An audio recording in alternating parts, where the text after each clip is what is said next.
Namaskaram, Sadhguruji. Uh, I'm in the last year of engineering. So now there is a very big decision that I have to make now. And people have told me that if I take decisions from my heart, I'll be successful in life. The problem is that I don't know which thought is coming from my heart and which thought is coming from my brain. So how can I figure out which thought is from my heart and which is coming from my brain?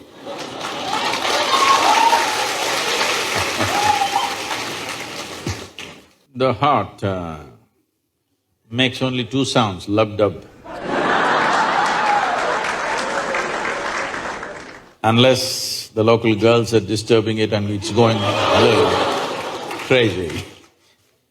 Otherwise it makes only two sounds. Rest of the noise is all coming from your head. This idea that something comes from the heart, something comes from the brain, it's metaphoric, but unfortunately a whole lot of people are taking it literally. Heart is a simple pump. So do not give it any more responsibilities other than continuously pumping the blood and keeping you alive, unless somebody here breaks it. See, the problem is most people are prejudiced against the brain. This is a question that always comes to me, Sadhguru, I want to meditate but thoughts are coming. The common question everywhere. I ask them, see, I'll make you meditate. We will stop the liver, we'll stop the kidney, we'll stop the heart, we'll stop everything, okay? Oh, no Sadhguru. So you want the liver to function when you're meditating. You want the kidneys to function. You want even the spleen to function, you want the heart to function. But you don't want your brain to function for some reason. This is simply because brain is a new equipment that you got in the evolutionary process. This level of cerebral development happened more recently compared to the other systems. Because it's a more recent happening, most people have not figured how to handle it. So, knowing how this functions is very important.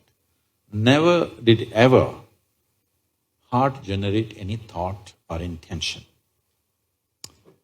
Well, when you looked at the young girl, heart beat more, that doesn't mean it's saying anything, it's just trying to compensate for the other levels of excitement that's happening.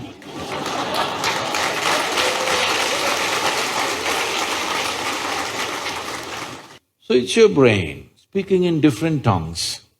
There is thought and there is emotion. People think these two things are saying different things. They're not saying different things. The way you think is the way you emote, isn't it so? Right now if I think, oh, she's the most wonderful person on the planet, I just have to think. Then my emotions become sweet towards her. Now I think she's the most horrible creature on the planet. Now my emotions become nasty. Yes or no? I cannot think she's horrible and have sweet emotions. I cannot think she's wonderful and have nasty emotions, isn't it so? But today I thought she's the most wonderful person and my sweetness was flowing. Suddenly she did something tomorrow that I don't like. I think she's horrible. Thought is agile, it changes direction just like that. Emotion is little sappy. It takes time to turn around. So that period you struggle as if there are two dimensions of thing happening.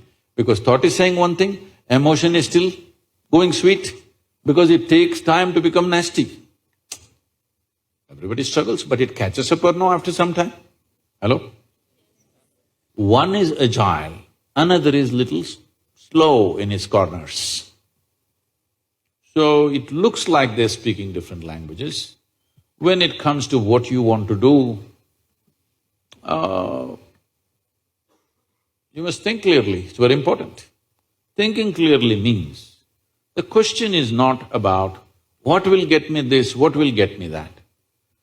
Is your life precious to you? All of you, I'm asking. Your life, is it precious to you? Yes. So before you invest this life into something, you must look whether today if I invest my life into this, After 25 years, will it still mean a lot to me? After 50 years, will it still mean a lot to me? At the end of my life, you turn back and look, will I be proud of this or will I be ashamed of what I'm doing right now? Doesn't matter what other people say. But you should not do anything that you will feel ashamed of, isn't it so? Huh? Something will get you money, something will get you comfort, that's not the point. What you choose to do, will it give you a life? Are you just trying to make a living or are you trying to make a life out of this? This is important. Making a living is not an issue. Only problem is you want to live like somebody else, that's an endless problem.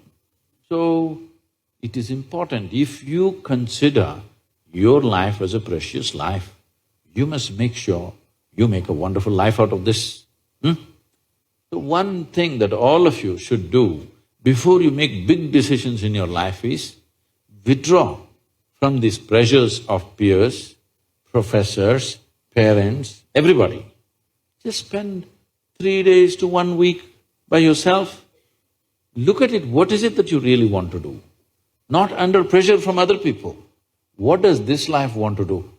Do that. It doesn't matter what other people think about it.